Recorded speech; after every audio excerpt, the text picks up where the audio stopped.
Vamos, irmãos, abrir a palavra do Senhor no Evangelho de Mateus, Evangelho que nós temos estudado juntos, capítulo de número 19, a partir do versículo de número 13.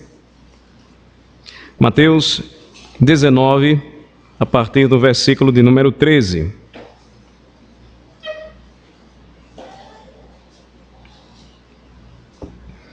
A partir do versículo de número 13, o que vemos é a sequência do que o Senhor Jesus Cristo ele tratou mais à frente, mais adiante, quando ele começou a falar sobre padrões do reino aplicados à família.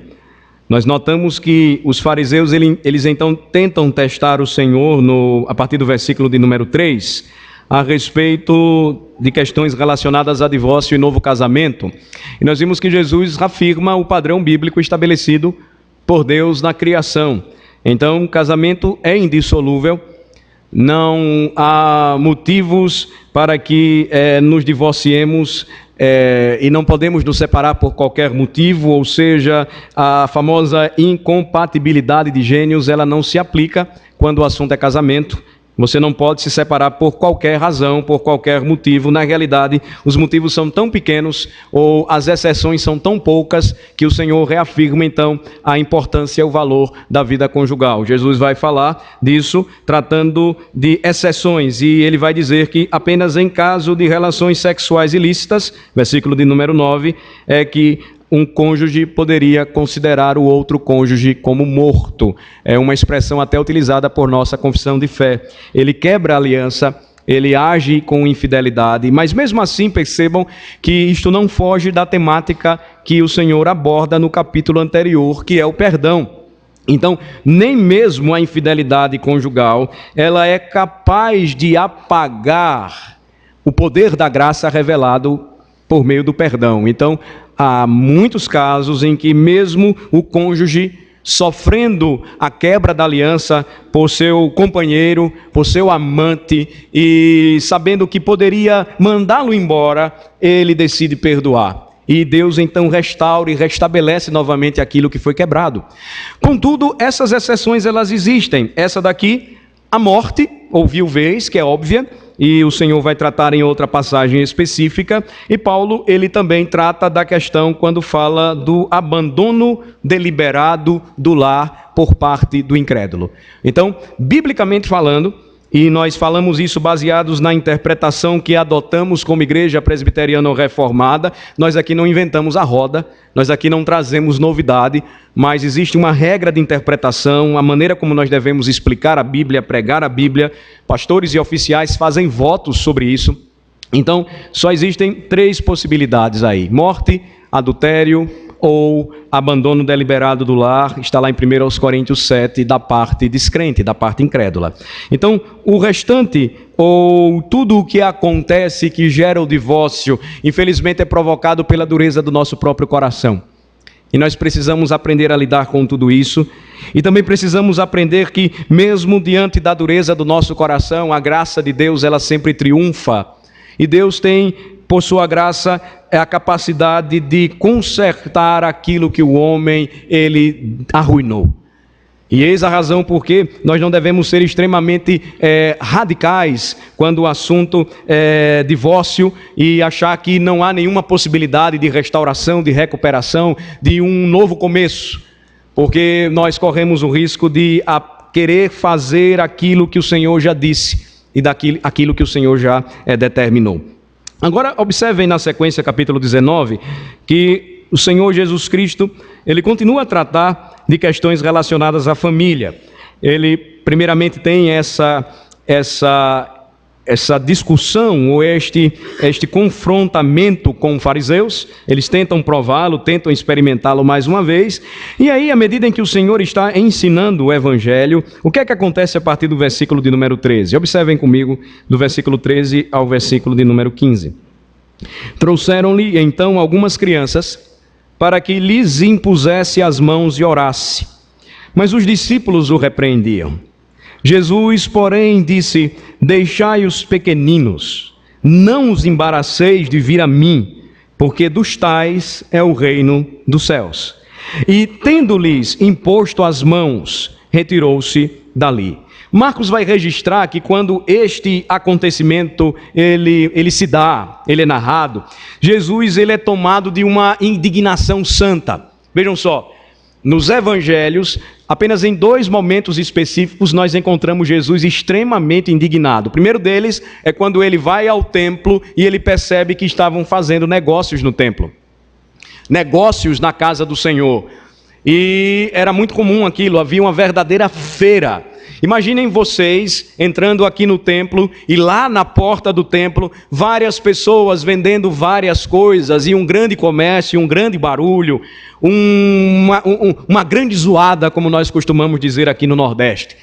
Neste momento, Jesus Cristo fica extremamente indignado, ele é tomado por uma ira santa e ele expulsa aqueles homens do templo dizendo: não façam da casa de meu pai casa de negócios.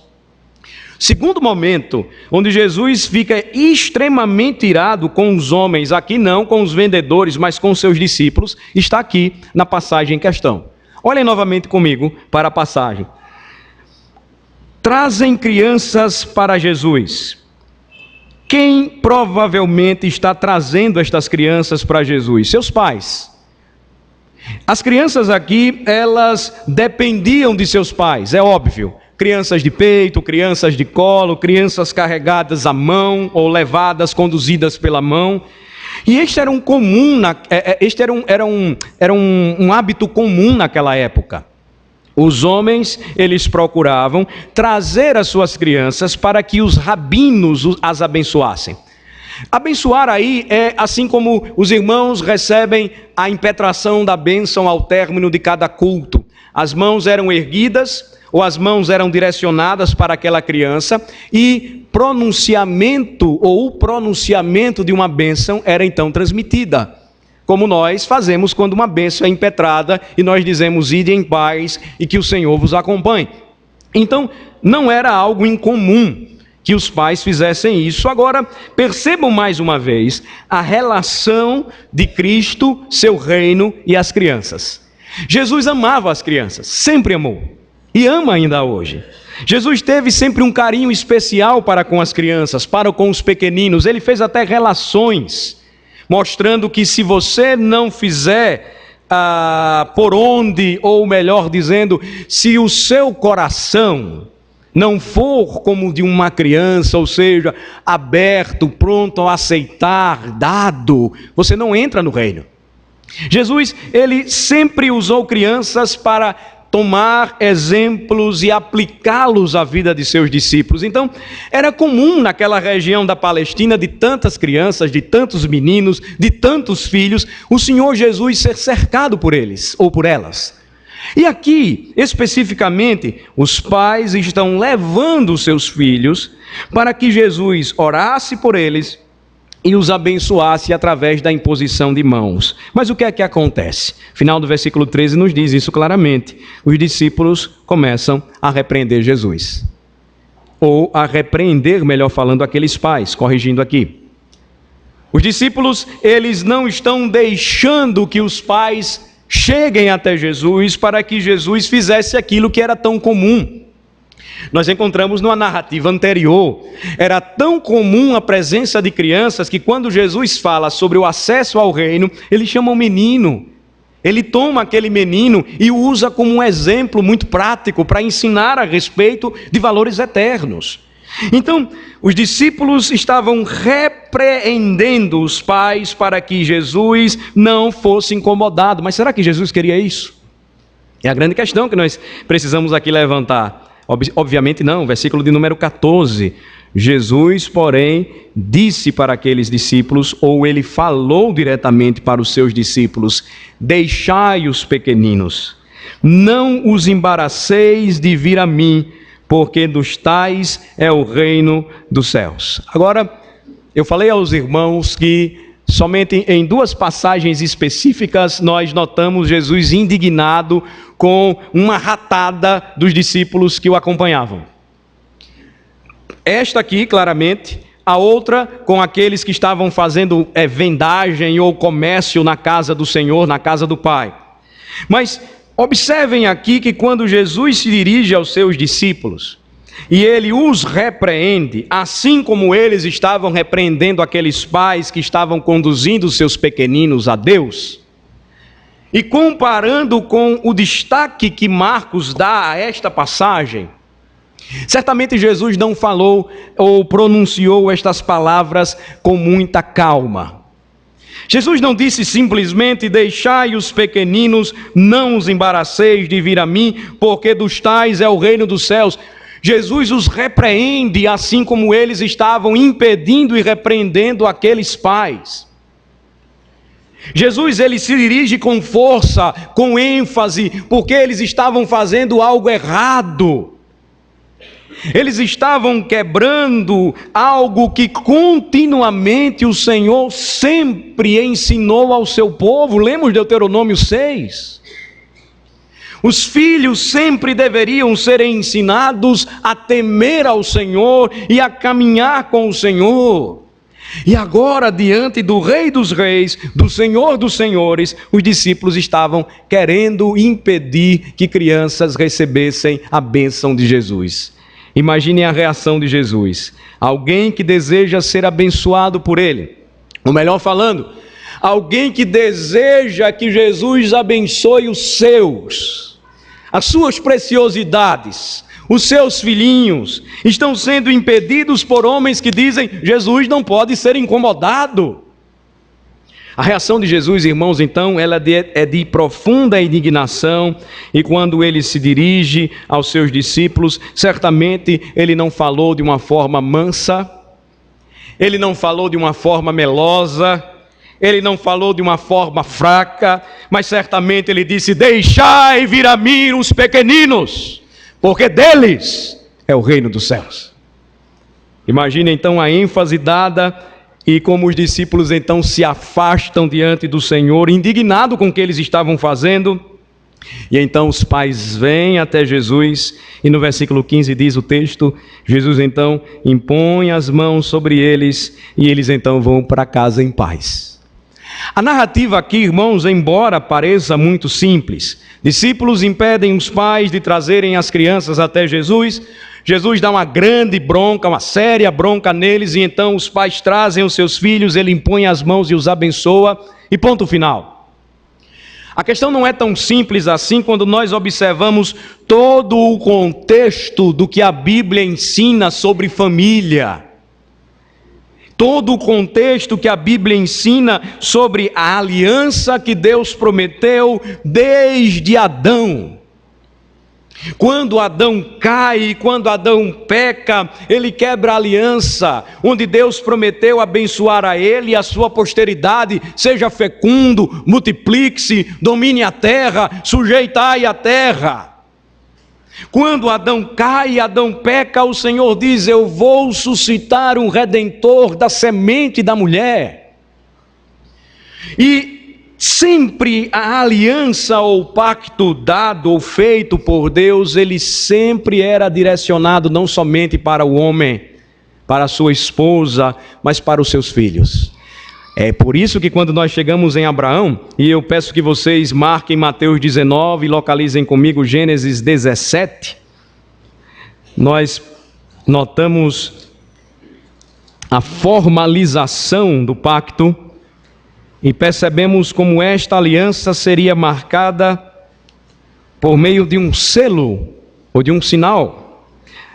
Gênesis 17, Deus muda o nome de Abrão para Abraão, pai de numerosas nações. E a partir do versículo de número 1, eu peço a atenção de vocês. Vejam só o que diz a palavra do Senhor. Gênesis 17, a partir do versículo 1. Quando atingiu Abrão a idade de 99 anos, apareceu-lhe o Senhor e disse-lhe: eu sou o Deus Todo-Poderoso, anda na minha presença e sê perfeito. Farei uma aliança entre mim e te multiplicarei extraordinariamente.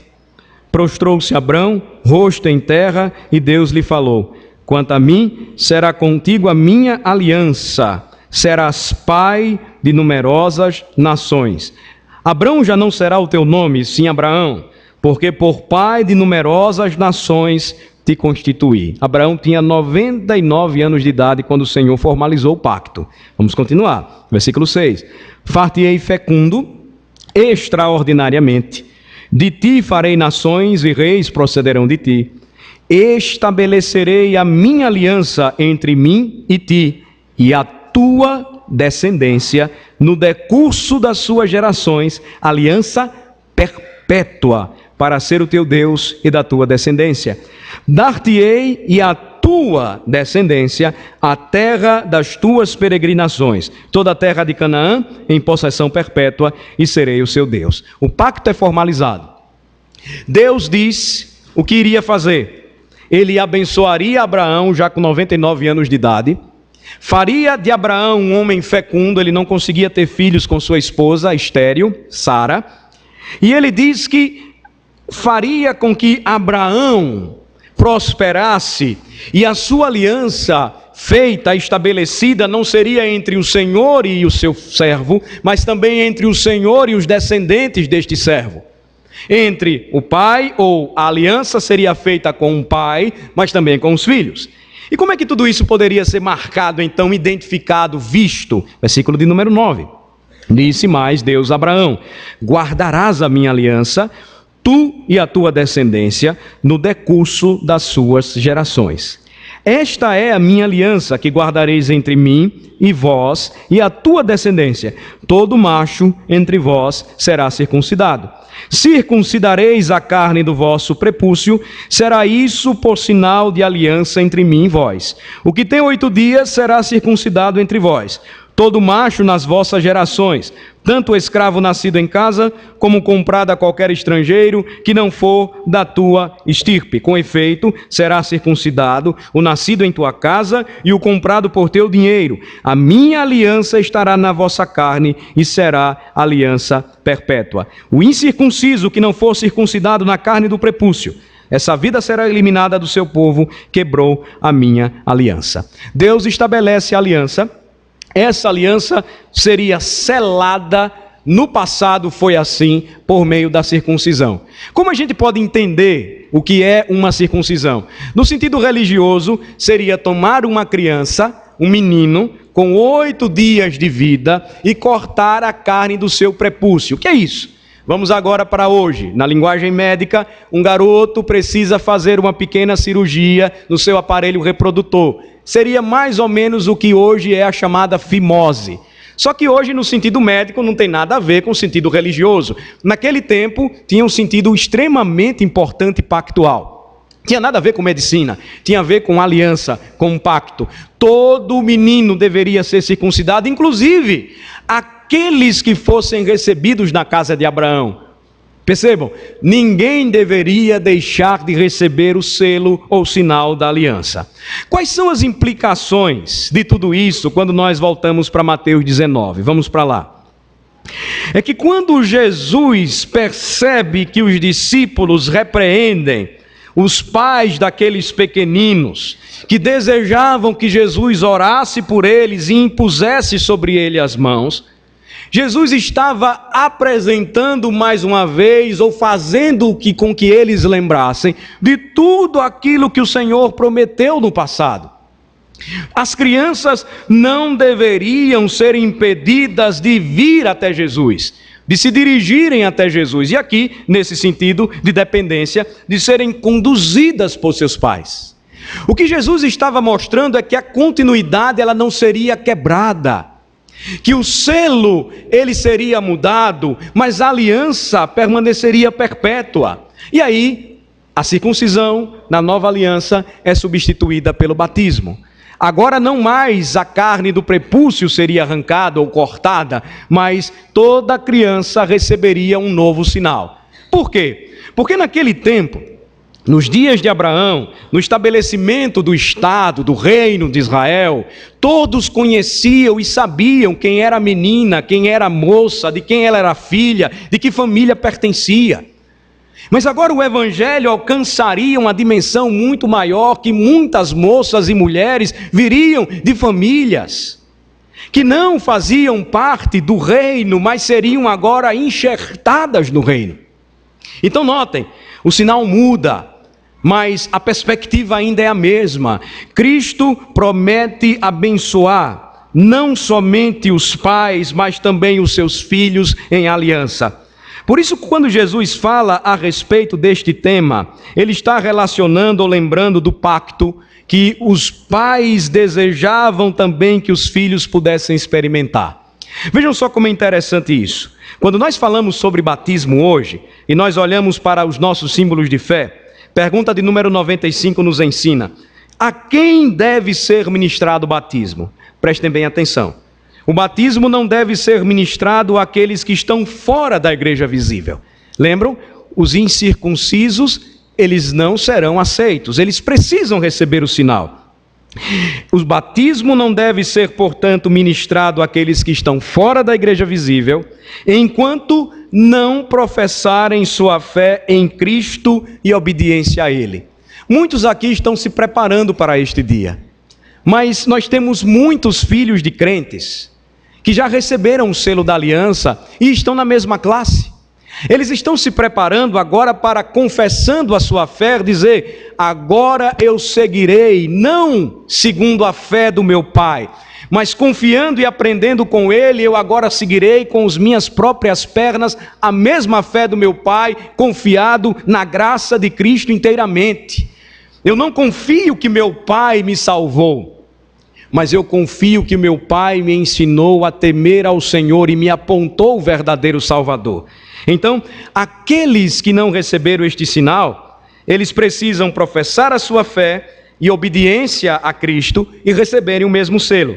Mas os filhos, conclui o catecismo, os filhos daqueles que são membros da igreja visível devem ser batizados.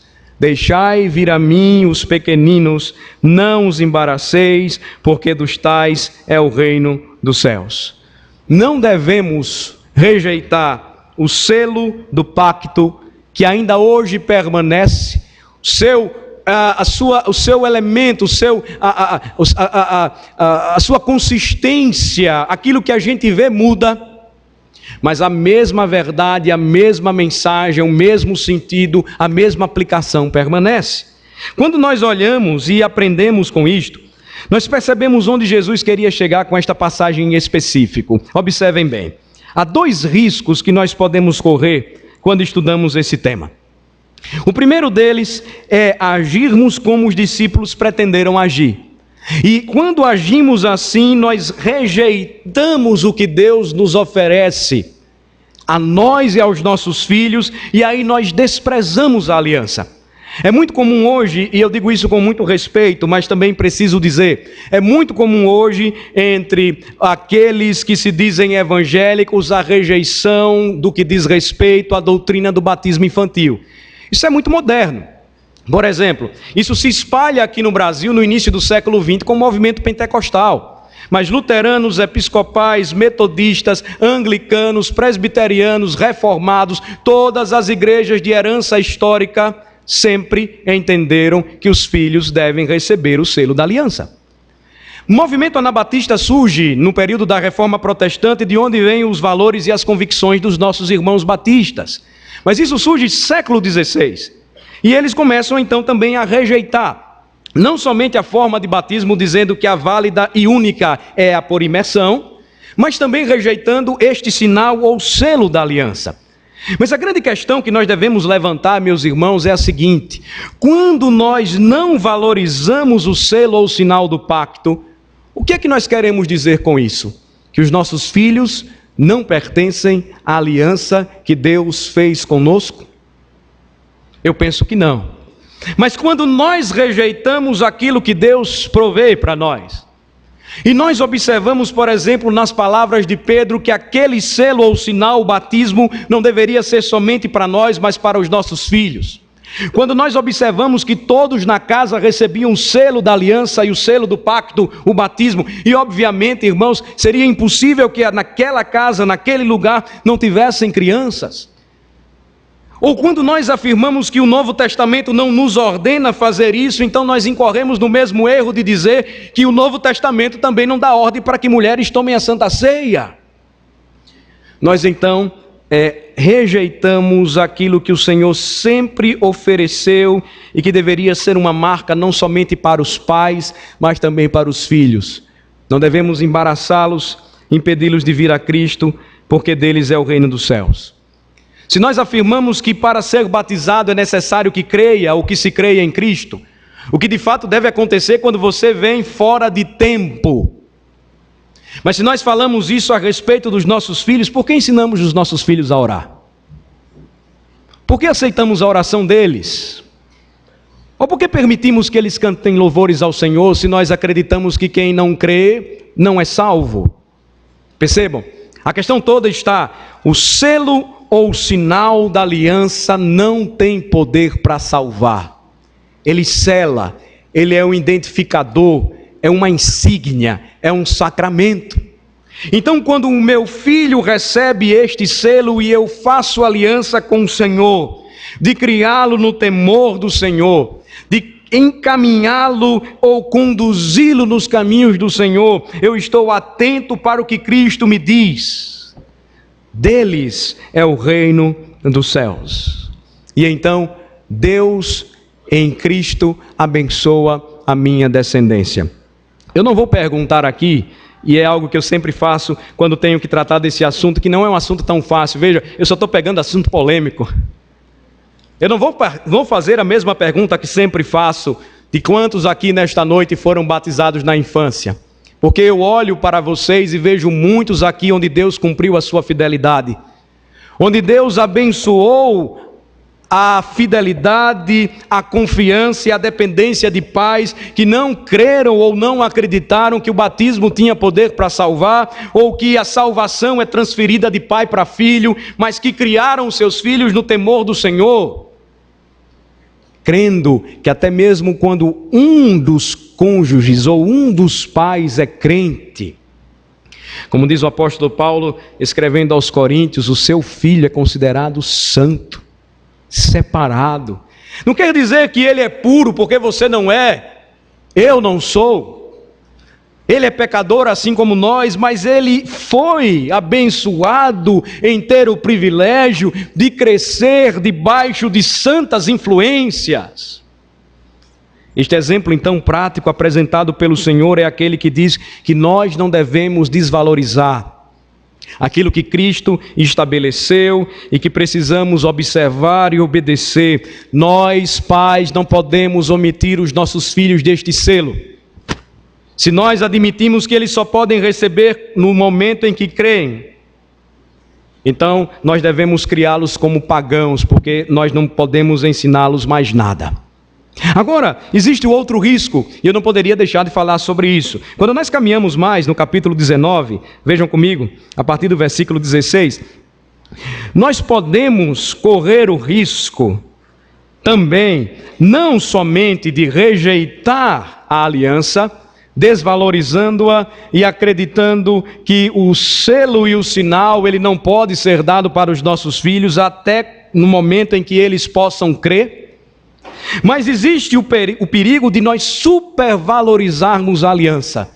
E aqui nós encontramos um exemplo muito claro de um jovem que foi criado assim.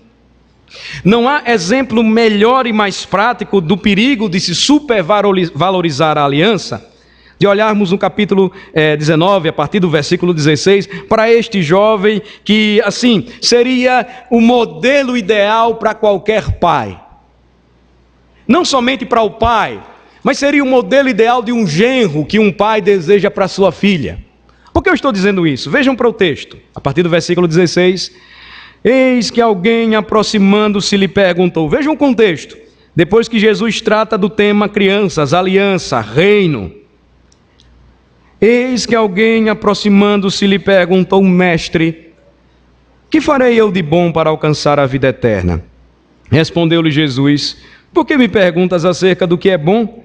Bom só existe um. Se queres, porém, entrar na vida, guarda os mandamentos. E ele lhe perguntou, quais? Respondeu Jesus, não matarás, não adulterarás, não furtarás, não dirás falso testemunho, honra a teu pai e a tua mãe, e amarás o teu próximo como a ti mesmo. Replicou-lhe o jovem: tudo isso tenho observado desde a minha mocidade. Tudo isso tenho observado. O que me falta ainda? Disse-lhe Jesus: se queres ser perfeito, vai, vende os teus bens, dá aos pobres e terás um tesouro no céu. E depois, vem e segue-me. Tendo, porém, o jovem ouvido esta palavra, retirou-se triste por ser dono de muitas propriedades. Por que eu falei que este jovem seria o modelo ideal de filho? Exteriormente falando, ou o genro ideal para qualquer pai preocupado em casar bem a sua filha. Primeiro, porque ele era altamente religioso. Percebam, o questionamento dele sobre a eternidade, sobre o que fazer para herdar a vida eterna, extremamente importante e tão raro hoje na juventude brasileira. Veja, é difícil você receber um jovem no gabinete pastoral querendo saber como fazer para herdar a vida eterna, ou o que fazer para servir melhor a Deus. Geralmente ele chega e diz: pastor, eu não consigo arrumar namorado, o que é que eu faço? Como se eu fosse Santo Antônio, santo casamenteiro. Aí você olha também que, sendo jovem, ele era bem sucedido. Versículo 22 diz que ele era jovem. E também diz que ele era um cabra rico, dono de muitas propriedades. Então percebam, ele era religioso, ele conhecia a lei. Quando Jesus conversa com ele, ele fala claramente a respeito disso. Ele era rico, bem-sucedido, dono de muitas propriedades. Ele era o cara. Ele era o cara ideal, era o filho que todos desejam, era o genro que um pai esperava para sua filha. Mas Jesus conhece o coração. Ele tinha sido criado e ensinado certamente sobre valores eternos, mas estes valores não dominaram o seu coração. A aliança foi supervalorizada em sua vida, de modo que ele acreditava que a obediência e o cumprimento das leis exteriormente falando, ou fazendo aquilo que os seus pais lhe ensinaram, sem tornar isso vivencial, experimental, transformador para a sua alma, era suficiente. E então, quando ele se aproxima de Jesus, e ele quer saber de Jesus o que fazer para herdar a vida eterna, ele não recebe de cara a resposta que certamente nós daríamos. Jesus, ele seria reprovado em qualquer escola de evangelistas dos dias atuais. Jesus não diz: receba a mim, creia em mim e seja salvo. Antes disso, Jesus trata o coração daquele jovem. Versículo 17. Quando ele pergunta o que deve fazer de bom para herdar a vida eterna, alcançá-la, Jesus responde: por que me perguntas acerca do que é bom? Bom só existe um. Se você quer entrar na vida, guarde os mandamentos daquele único bom, ou do único que é bom. Ele então é agora direcionado a olhar para os céus e certamente, como um bom conhecedor da lei, Jesus direciona a conversa para o Senhor e para os seus mandamentos. E ele aí pergunta: quais mandamentos? Jesus então vai apresentá-los. Jesus já falou a respeito de Deus, Jesus já apresentou a necessidade que ele tinha de servir em devoção ao Senhor. E aqui certamente ele lembra dos primeiros mandamentos que falam a respeito da relação do crente com Deus, mas ele prossegue. Versículo 18, ele pergunta quais. Jesus então vai de uma forma prática e diz: respondeu Jesus: não matarás, não adulterarás, não furtarás, não dirás falso testemunho, honra a teu pai e a tua mãe e amarás o teu próximo como a ti mesmo. Jesus então diz: estes são os mandamentos de Deus. Você deve cumpri-los. Se você cumpri-los perfeitamente, você alcançará a vida. A resposta dele não foi: Senhor, eu não consigo por minhas forças, é impossível para mim. E olha, meu pai sempre me ensinou isso. Ele me ensinou a amar o Senhor de todo o coração, de toda a minha força, de toda a minha alma, e ao meu próximo como a mim mesmo, mas eu reconheço que sem o Senhor é impossível para mim fazer tudo isso. Não, a resposta dele foi a que nós encontramos no versículo 20. Ele replica, e ele diz: tudo isso tenho observado. Que me falta ainda? Aliança supervalorizada. É muito comum entre filhos de crentes, e tomem muito cuidado com isso. Eu dou o dízimo, eu dou a minha oferta, eu vou para a igreja, eu sou fera em gincana bíblica, eu me comporto em acampamento, canto no grupo musical, canto no coro da igreja, sou um exemplo de filho, sou estudioso. O que me falta ainda, pastor? Ou o que me falta ainda, Senhor? É um perigo muito grande que ainda hoje ronda os corações daqueles que crescem debaixo da aliança. E vejam a necessidade que todos têm do evangelho, inclusive os filhos. Jesus então vai no âmago do coração daquele jovem. Ele achava que nada mais lhe faltava. A resposta dele foi essa. Para ele dizer isto, ele tinha respaldo de todos, porque todos estavam olhando para ele. Ele sabia que corria o risco de se levantarem e dizerem: você não é isso tudo que está dizendo aí, não. Ele era aquilo ali, mas apenas exteriormente falando. Versículo 21, Jesus então olha para ele e diz aquilo que nós vamos ler. Vamos ler juntos o versículo 21. Disse-lhe Jesus: se queres ser perfeito, vai, vende os teus bens, dá aos pobres e terás um tesouro no céu. Depois vem e segue-me. Se você já acompanhou alguma vez falando sobre esse texto, ou se você já me acompanhou alguma vez falando sobre esse texto, você já notou e já percebeu que Jesus propositalmente ele esconde um mandamento. Ele omite um mandamento para depois apresentá-lo àquele jovem. Olhe novamente comigo para o versículo 18. Ele cita o sexto, ele cita o sétimo, ele cita o oitavo, ele cita o nono, ele cita o quinto.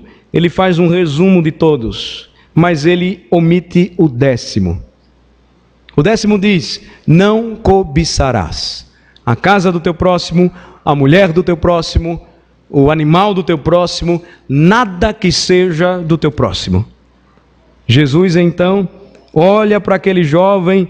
Marcos diz que ele fita os olhos naquele jovem, amando aquele jovem, ou seja, ele diz aquilo com profunda compaixão, mas a verdade precisava ser dita. Ele diz: se você quer ser perfeito, vai, vende os teus bens, dá aos pobres e terás um tesouro no céu.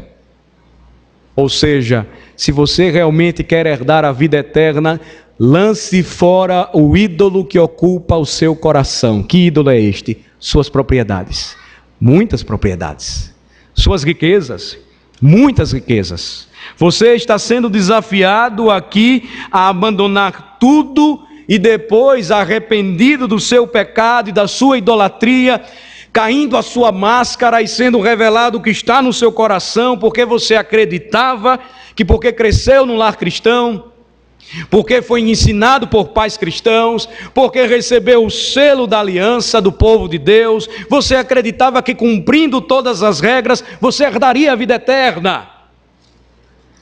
Então agora você está ouvindo o que deve fazer.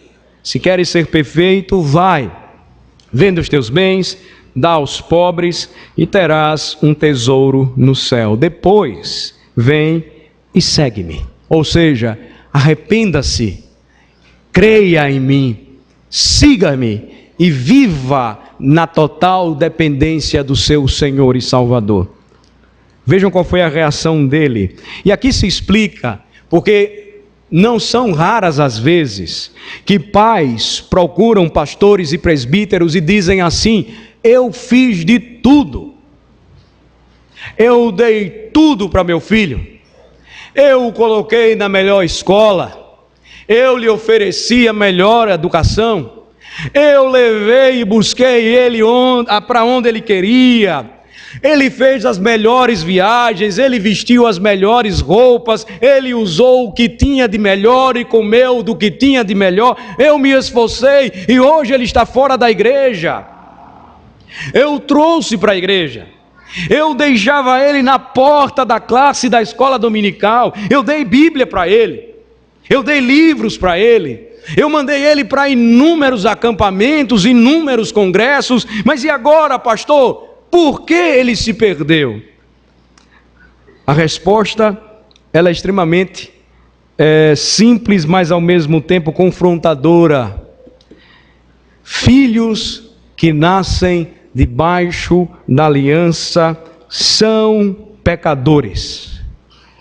Assim como nós, precisam do mesmo evangelho que nós precisamos. O grande problema é que muitas vezes nós acreditamos que o batismo salva. Nós não pensamos como aqueles que dizem: não, meu filho só vai ser batizado quando ele crê. Mas aí nós dizemos assim: não, meu filho já está salvo porque eu o batizei na igreja e eu criei na igreja. Lê do engano. Seu filho precisa ser evangelizado e doutrinado e ensinado diariamente. E por vezes, meus irmãos, esta é uma falsa segurança na qual nós nos apoiamos. Batismo não salva ninguém, crescer em igreja não salva ninguém, salvação não se transfere. E aí nós podemos estar criando pequenos fariseus. E os fariseus confiam em si mesmos. E quando eles então são desafiados a viver para Cristo, assim como aquele jovem rico, a reação é a mesma, versículo 22. Eles se retiram tristes depois de ouvirem a palavra, porque eles eram donos de muitas propriedades. Se vocês observarem depois no Evangelho de Lucas, vocês vão notar o seguinte: ele sai indignado com o que Jesus disse. Jesus se indigna com os discípulos que repreendiam os pais, não permitindo-os trazerem seus filhos para que fossem abençoados. Aquele jovem queria saber o que fazer para herdar a vida eterna. Jesus disse: arrependa-se dos seus pecados e creia em meu nome para a sua salvação. E isso implica você abandonar tudo aquilo que prende o seu coração. O desafio ainda hoje é o mesmo. Corremos o risco de estarmos criando pequenos fariseus se não lhes ensinamos o evangelho, se não cumprimos os votos que fizemos no dia do batismo, de ler a Bíblia com eles e por eles, de orar com eles e por eles, de ensiná-los o temor do Senhor, com o nosso próprio exemplo, com a nossa própria vida. Muitos pais hoje choram e sofrem, porque também, à semelhança de seus filhos, viveram um cristianismo apenas superficial e acreditavam que a igreja iria resolver todos os problemas. Meus amados irmãos, meus queridos irmãos, o que a palavra nos diz aqui de uma maneira muito clara hoje, são os dois riscos que nós devemos lançar para fora da nossa casa. Não desprezemos a aliança. Deus nos chama e promete abençoar a nós e aos nossos filhos. Contudo, não supervalorizemos a aliança, acreditando que porque os nossos filhos nascem, crescem em lares cristãos, eles automaticamente já estão salvos. Não. Eles precisam conhecer a Cristo, o seu evangelho. Eles precisam ter uma experiência pessoal. Não deixem de perguntar constantemente aos seus filhos: quem é Jesus para você? E essas vezes tem sido uma dificuldade do nosso conselho quando examina candidatos, moços e moças à profissão de fé. Quem é Jesus? Às vezes eles não sabem dizer quem é Jesus.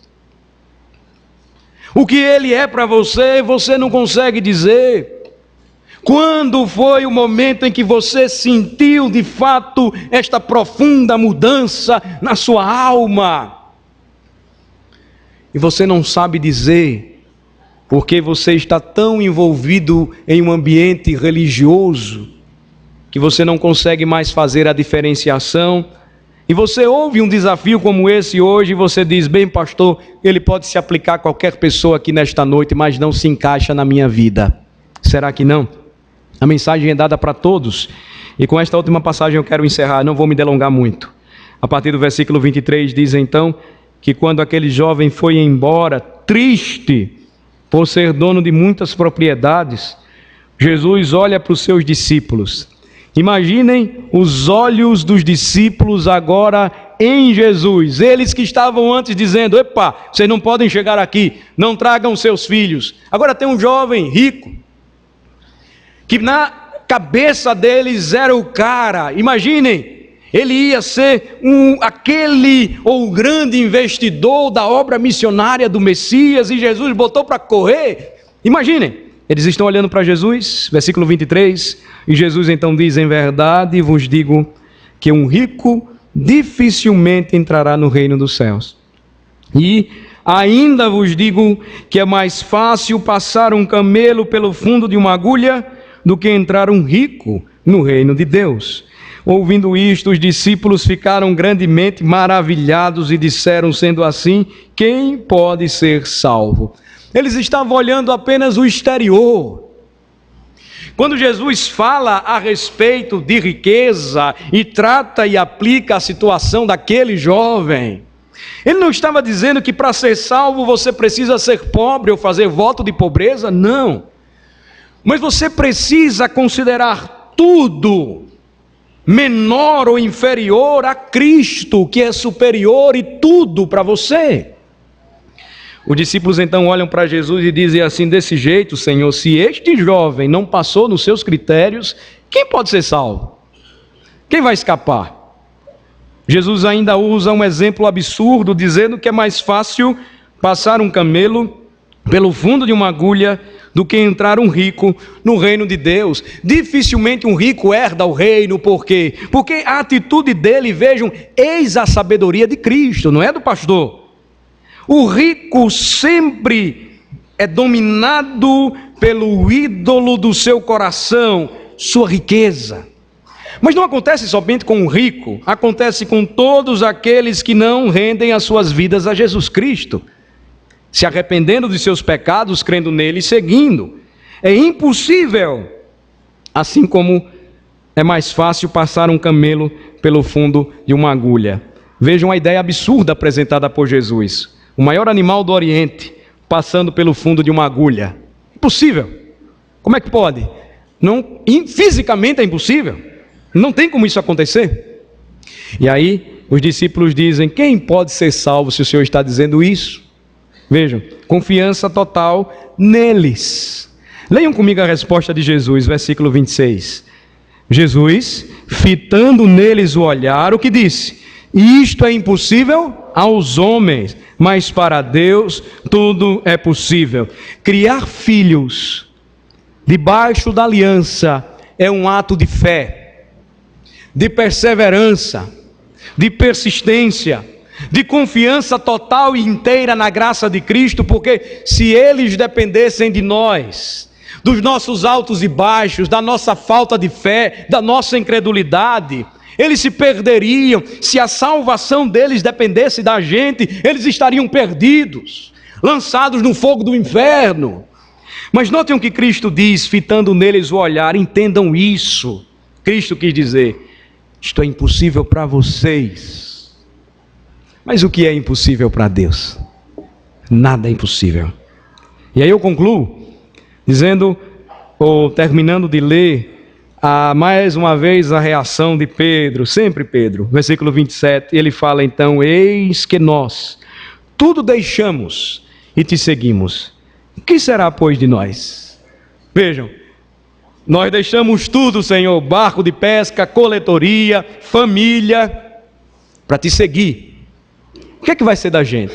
Olhem só a resposta de Jesus, versículo 28. Jesus lhes respondeu: em verdade vos digo que vós, os que me seguistes, quando na regeneração o Filho do Homem se assentar no trono da sua glória, também vos assentarei em 12 tronos para julgar as 12 tribos de Israel. Jesus, em outras palavras, disse: vocês estão juntando tesouros para a eternidade. Vocês estão descobrindo de fato a verdadeira riqueza. E ele continua nos versículos de 29 a 30 e conclui: e todo aquele que tiver deixado casas, ou irmãos, ou irmãs, ou pai, ou mãe, ou mulher, ou filhos, ou campos, por causa do meu nome, receberá muitas vezes mais e herdará a vida eterna. Porém, muitos primeiros serão últimos e os últimos primeiros. O que Jesus nos ensina é que o que nós devemos buscar e viver, e essa deve também ser a mensagem para os filhos nesta noite, é que ninguém entra no reino se não entregar a sua vida total e inteiramente a Cristo. Que é impossível entrar no reino se nós não nos arrependermos daquilo que ainda hoje, domina o nosso coração e tira aquele que deve estar no centro da nossa vida, que é Cristo, abandonando tudo para segui-lo. Ninguém entra no reino se não entender o preço do discipulado, que envolve deixar casa, irmão, irmã, pai, mãe, mulher, filho, campo, por causa de Cristo. Veja, Jesus não está dizendo para você se separar da sua esposa, ou a esposa se separar do marido para ser crente, que o filho deve deixar os pais para ser crente, que os pais devem deixar os filhos para ser crente. Ativismo não salva também não, viu gente? E prestem bem atenção, ativismo não salva. Cristo, só Cristo salva. Então não adianta correr e não sentar para ouvir. Você vira Marta, no mundo de Marta, não Dona Marta. No mundo dela, você corre e você não se assenta como Maria para aprender, receber de Cristo, de seu Evangelho. Cristo chama aqui a nossa atenção para dizer, Ele deve ser o primeiro em tudo, o centro. Porque se Ele é substituído por casa, irmão, irmã, pai, mulher, filho, campos, então nós constituímos mais um ídolo. E Cristo, mais uma vez, se torna secundário para a gente. Eu finalizo, irmãos, lembrando a vocês e a mim o seguinte. O que é mais importante para a nossa família? O que é mais importante que nós devemos ensinar para os nossos filhos? Qual é a herança ou o legado que nós pretendemos deixar para eles?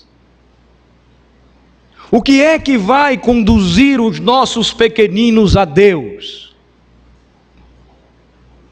Os seus conhecimentos gerais, matemáticos, acadêmicos, os seus salários, os seus concursos, as suas posses, as suas riquezas? Ou o que deve vir primeiro é o desejo de se seguir a Cristo e que tudo venha depois. Nós ainda hoje corremos o risco, irmãos, de desprezarmos a aliança que Deus fez também com os nossos filhos, e ao mesmo tempo corremos o risco de supervalorizarmos esta aliança a ponto de acreditarmos que os nossos filhos, eles vão receber o Evangelho por osmose. Quando na realidade, a primeira coisa que nós deveríamos fazer era mostrar para eles o que vem em primeiro lugar e o que é mais importante: o reino, a sua justiça, e certamente as demais coisas serão acrescentadas a eles. Vamos orar. Ó Senhor, nosso Deus, Salvador nosso, aquele que desde os tempos antigos estabeleceu alianças não somente com os pais, mas também com os filhos, não somente com um descendente, mas a sua descendência.